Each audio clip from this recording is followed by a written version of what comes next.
демократия деген өзү эмне жакшылыкты алып келет жана эмне үчүн ушунчалык тырышчаактык менен биз демократияга умтулуубуз керек экен деп. Демократиянын бизге жаккан жагы ошол. Бул деген ошо элдик суверенитет же бийликтин элден чыгып келгендеги, эл бийликтин булагы болгондогу жөнүндөгү принциби.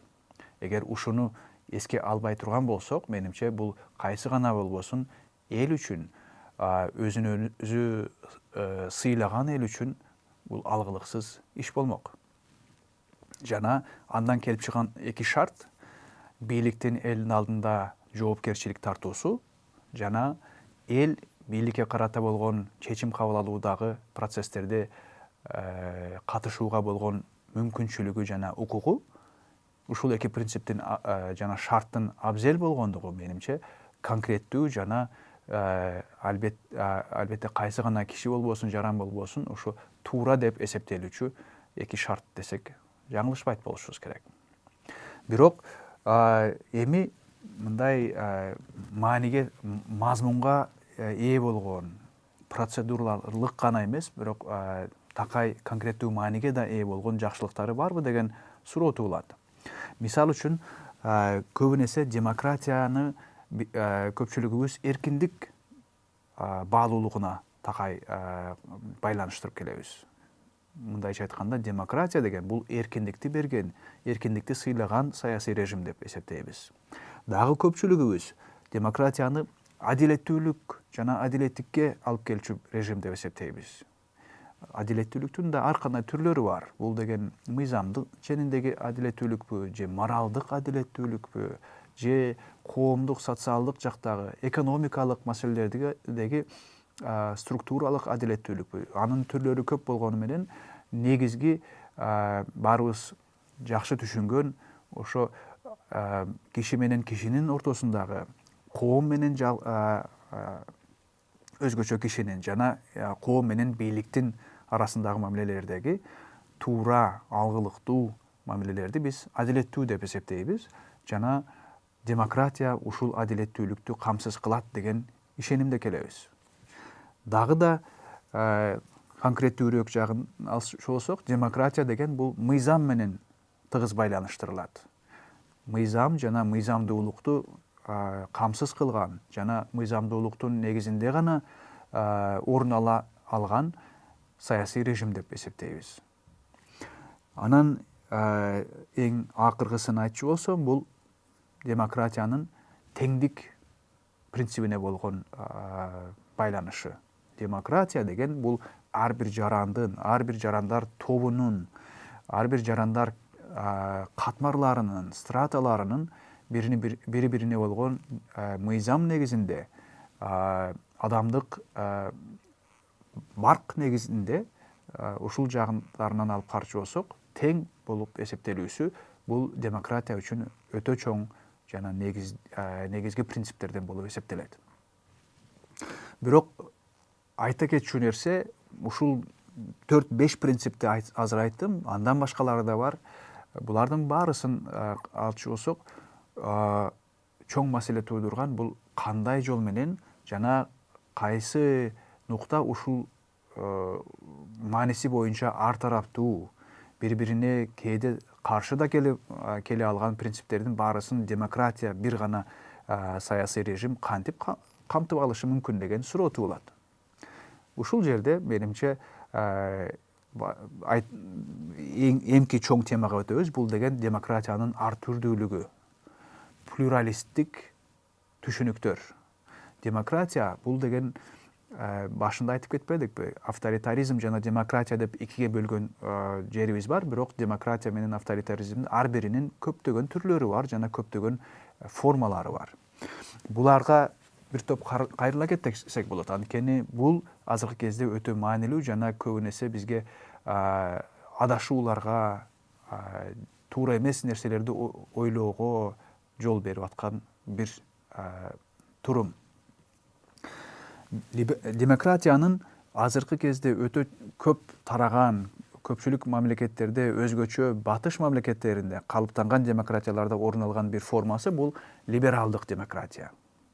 Либералдык демократия деген бул демократиянын либерализм философиялык окуусуна, принцибине таянган саясий форма. Либерализм деген эмне? Бул деген бир чети жеке адамдын баркын, жеке адамдын укугун негизги принцип катары караган жана ар бир жеке адам өзүнчө автономдуу жана өз алдынча жашоого жана урмат сыйга татыган субъекти катары карайган ой. Эгер ушуну кабыл албасак, ар бир киши өз алдынча жана өз атынан баалуулукка жана сыйга ээ деген принципти карманбасак, анда биз либерал эмеспиз. Саясий жагына карачу болсок, либерализмдин принциби бул өкмөт же башкаруучу бийлик өзүнүн ишин тар жана мүмкүн болушунча азыраак коомдук жашоодогу жааттарда алып баруусу деп эсептесек болот. Башкача айтканда, мүмкүн болушунча көбүрөөк жашообуздагы маселелерди эл, жеке кишилер же үй бүлөлөр же элдин топтору өз алдынча чечүүсү керек. Өз алдынча эркин болушу керек. Бийлик же өкмөт чечүүчү маселелер бул ошол биз өз алдынча же карапайым жалпы эл катары чече албай турган гана маселелерди өкмөт чечиши керек. Бул мисалы үчүн коомдун өзүн өзү тышкы душмандардан сактоосу, коргонуусу же эч кимдин жеке кызыкчылыгына шайкеш келбеген же өтө оор болгон маселелер, мисалы үчүн инфраструктура, жол куруу же электрик кызматын же газ кызматын же сууда жүрүү кызматтарын же экология маселелерин сактоо. Бул ушундай чоң маселелерде бийлик өз ишин алып баруусу керек, бирок негизинен элдин ар бир жарандын жана алардын топторунун эркиндиги мүмкүн болушунча кенен жагдайда сакталуусу жана урматталуусу шарт. Бул деген либералдык принцип, либералдык демократия. Андан сырткары кайсы бир деңгээлде либералдык демократияга каршы келген принцип бул коммунитардык демократия. Коммунитардык деген эми кыргызчалатчу болсок, анда коомго такалган, коомдук принципке таянган демократия деп айтышыбыз керек. Бул деген элдик же адам баласынын жашоосунун башаты бул коом деген түшүнүк.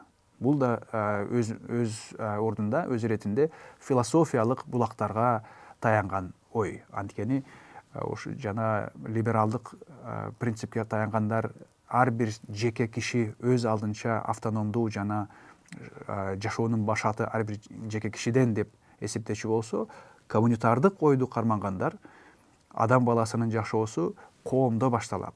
Коом гана кишини адам кылат деген ойду карманышат жана ошондуктан коомдук баалуулуктар, коомдук максаттар жеке кишинин максатынан караганда өйдөрөөк турат жана биринчиликке ээ деген ишеним.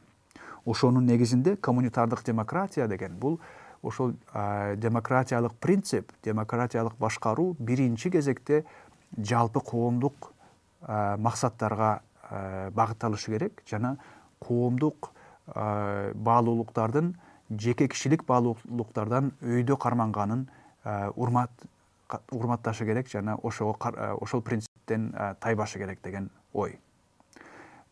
Коммунитардык демократиянын да ар кандай мисалдары бар. Көбүн эсе бул бирок жана өнүккөн батыштагы өлкөлөрдө эмес, көбүн эсе Азияда, Латын Америкасында, Африка өлкөлөрүндө көбүрөөк орун алып келген демократиялык форма.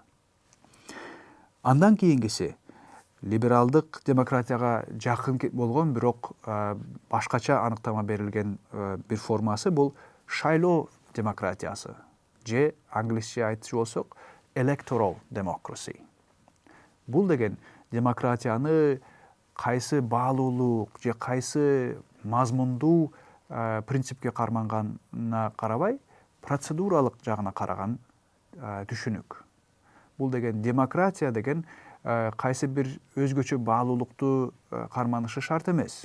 Өзгөчө бир принципти же адам баласынын жашоосунун кайсы бир принцибин гана карманган түшүнүк деген туура эмес дешет. Демократияны аныктоодо жалаң процедуралык эрежелердин гана негизинде аныкташыбыз керек деген кишилер булар. Булардын ишениминде демократиянын камсыз кылган бир гана процедура бар. Бул деген шайлоо. Шайлоо принциби менен биз элди башкаруучуларды, биздин лидерлерибизди шайлайбыз. Ошол лидерлерди шайлоодо ар бирибиз катышууга укук алабыз. Жана ошол лидерлер катышууга укук алуу үчүн өз ишин актап, өз ишин жактап, элге кандай керек муктаждыктар бар экенин өз алдынча тактап, ошолорду ишке ашырууга болгон ойлорун, принциптерин, же реформалоо, же саясий башка кадамдарын ойлоп чыгуусу камсыз болот деген ой. Мындайча айтканда, албетте азыркы кезде дээрлик бардык демократиялар кайсы бир деңгээлде шайлоо демократиясы деп атоого болот. Анткени кайсы гана демократия болбосун, дүйнө жүзүндөгү азыркы мамлекеттердин баарысы ошо шайлоо принцибине таянышат. Анан шайлоо принцибинде бирок дагы бир чоң маселе бар, же талаш маселе бар. Бул деген мажоритардык принцип, же көпчүлүктүн принциби. Анткени шайлоо дегенде баарыбыз өз тажрыйбабызда байкап келатпайбызбы? Кайсы бир жаат жеңиши керек, калгандар жеңилип калышы керек. 100% баарыбыз бир нерсеге макул болуубуз дээрлик мүмкүн эмес. Анткени элдин пикири, элдин ар кандай көз караштары өтө көп. Миллиондогон элдин арасында албетте пикирлер өтө көп болот. Ошондуктан көпчүлүк дайыма жеңип чыгыш керек, калгандары жеңилип калыш керек. Бул деген бир чоң коркунуч туудуруп келет. Бул тарыхый 2-3 кылым мурда айтылып келген чоң маселе. Бул ошо мажоритардык принциптин тираниясы, же англисче majoritarian tyranny деп коет. Tyranny of the majority. Бул деген ошо 51% добуш алган жаат 49%дын оюн, таламдарын, муктаждыктарын эске албоого укук алышат. Аларды унутуп коюуга укук алышат. Бул албетте бир чети өтө коркунучтуу сезилгени менен, албетте азыркы кезде ушул мажоритардык принциптин коркунучун кичине басаңдатып, ага кандайдыр бир деңгээлде баланс туудуруу механизмдери ойлонуп чыккан. Муну да өз кезегинде биз кайрылып талдап чыгабыз. Анан дагы бир айта кетчү, кыска мөөнөттүн ичинде айта кетчү бир нече түрлөрү бар. Бул бир чети конституциялык демократия. Бул да көбүн эсе көпчүлүк демократияларга таандык же жок эле дегенде сөз түрүндө таандык болгон демократиянын бир жагы. Бул демек конституциянын негизинде же жалпыраак айтканда мыйзам негизинде алып барылган саясий башкаруунун түрү. Демократия деген мыйзамсыз, мыйзам жок шартта орун алышы мүмкүн эмес, же өтө кыйын деген ойду билдирет. Албетте кайсы деңгээлде же кайсы реалдуу жана чынчыл деңгээлде конституцияга же мыйзамга демократиялык бийликтер байланганын же мыйзамды колдонгонун, мыйзамга баш ийгенин албетте биз ар бир өлкөдө ар кандай карашыбыз керек. Албетте канчалаган өлкөлөрдө конституциясы бар, сонун жапжакшы жазылган конституциясы бар, бирок бийлик аны карап да койбогон учурлар өтө көп. Ошондуктан аты бир болуп, заты башка болгон учурларды биз эске албоого болбойт. Дагы бир маанилүү жана теориялык жактан бизге өтө чоң мааниге ээ болгон нерсе бул катышуучу демократия. Кыргызча ушинтип которолу, катышуучу демократия же англисчеси participatory democracy. Бул деген биздин эң баштардан ушул демократияны курабыз деп 91-жылдан бери келаткан оюбузда болгон бир түшүнүктөрдүн бир чоң мааниси, демократия жөнүндөгү түшүнүгүбүздүн бир бөлүгү. Бул деген ар бир жараныбыз, ар бир кыргыз жараны ушу бийликти алып барууда мен да катышышым керек. Туруп же митингге чыгышым керек, же бир немке жазышым керек, же бир нерсе айтып чыгышым керек, инкылаптарга катышышым керек деген терең ишеними бар кырдаалды ушул катышуучу демократия деген концепция чагылдырат. Бул да болсо өз кезегинде тарыхый тамыры өтө терең кеткен демократиянын бир чоң маанисин камтыган түшүнүк. Бирок жана өйдөрөөк айтып кеткендей, катышуучу демократия орун алуусу үчүн түз демократия деген принцип, түз ар бир жарандын түздөн түз бийликтеги чечим кабыл алууга катышууга болгон мүмкүнчүлүгү керектелет. Бирок биз айтып өткөндөй, ар бир өлкө азыркы кезде миллиондогон калкы бар болсо, албетте түздөн түз катышуубуз өтө кыйын болуп, катышуучу демократиянын шарттары жана анын жолдору бир топ татаалыраак болгонун эске алышыбыз керек. Бирок аны да болсо өз кезегинде дагы талкуулайбыз. Эң эле акыркы бир чоң маселени талкуулашыбыз керек. Бул деген эгалитардык демократия же теңдик принцибин эң негизги принцип катары көргөн демократиялык көз караш. Мунун мааниси эмнеде же маанилүүлүгү эмнеде дегеним, биздин тарыхыбызда эгемендик алардан мурда Кыргызстан Советтер Союзунун мүчөсү болуп, ошо Советтер Союзунун идеологиясынын негизинде, социалисттик, марксисттик идеологиянын негизинде өлкө болуп калыптанып келгенбиз. Советтер Союзунун өзүн өзү атоосу да демократия болгон, эгер унуткан эмес болсоңуз же уккан болсоңуз. Бирок социализм принциби же социалисттик идея деген бул ошо теңдик идеясын, эгалитарианизм идеясын карманган идеология. Ошондуктан муну айтайын деген жерим, демократия менен социализмдин да жакындык жери бар. Бул Советтер Союзуна гана же марксисттер гана түшүнгөн же ушуларга гана тиешелүү деп айтуу өтө туура эмес болмок. Теңдик принциби бул дүйнөлүк эволюцияда, дүйнөлүк саясий өнүгүүдө бардык жерде кабыл алынган жана орун алган, мааниге ээ болгон түшүнүк. Жана көбүн эсе азыркы кезде биз ошо коомдук адилеттүүлүктү, элдер арасындагы адилеттүүлүктү же элита менен массалардын, жалпы элдин ортосундагы адилеттүүлүктү талап кылып атканыбызда, биз ушул эгалитардык принциптин же теңдик принцибине таянган демократиянын сөзүн, оюн алгылатып атканыбыз деп түшүнүшүбүз керек. Эми ушунун баарысын эсептеп келгенде, албетте биз кичине түшүнүк, туура эмес түшүнүп калышыбыз да мүмкүн. Бир демократия, бир түрдөгү демократияны карап туруп, ага башка шарттарды, башка идеяларды таңуулап, ошонун негизинде сын пикирге алуубуз мүмкүн. Мисалы үчүн либералдык демократияны алдыбызга коюп алып, анын эгалитардык демократиялык баалуулуктарды камсыз кылбагандыгы үчүн сындап калышыбыз мүмкүн. Ушинтип биз либералдык, коммунитардык, шайлоо демократиясы, конституциялык демократия, катышуучу жана эгалитардык демократия деп бир канча демократиянын түрлөрүн эсептеп кеттик. Булардын ар биринин аркасында байкаганыңыздай ар кандай баалуулук принциптери орун алат. Эми ушунча демократиянын түрлөрү көп болгондуктан анын кайсы бири бизге алгылыктуураак, кайсы биринин негизинде демократиянын жакшы же жаман экендигин сындап ошого баа беришибиз керек.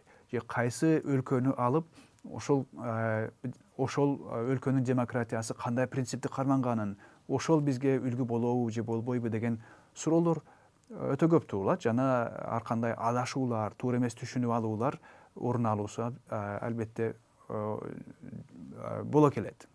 Бирок ошо демократия принцибин жана демократиянын маанисин оюбуздан жоготпоо үчүн биз кайра эле, мен баса белгилешим керек, жана өйдөрөөктө айткан эки принципти жана бир принципти жана эки шартты унутпообуз абзел. Бул деген биринчи кезекте элдик суверенитет же бийликтин булагы эл деген принципти кармануу сөзсүз түрдө демократияга абзел. Жана ушул принциптен келип чыккан эки шарт бул бийликте турган элдердин эл алдындагы тарткан жоопкерчилиги жана элдин өз кезегинде бийликте алынып аткан чечимдерде, бийликтин алып барып аткан иштеринде түз же кыйыр түрдө катышууга болгон укугу жана мүмкүнчүлүгү. Ушул үч нерсени кармансак, ушул үч нерсеге көңүл бурсак, анда кайсы гана түр болбосун, ар кандай очолонгон формасы болбосун, демократия бар же жок экенине биз күбө болуп, ага баа берүүгө мүмкүнчүлүк алабыз.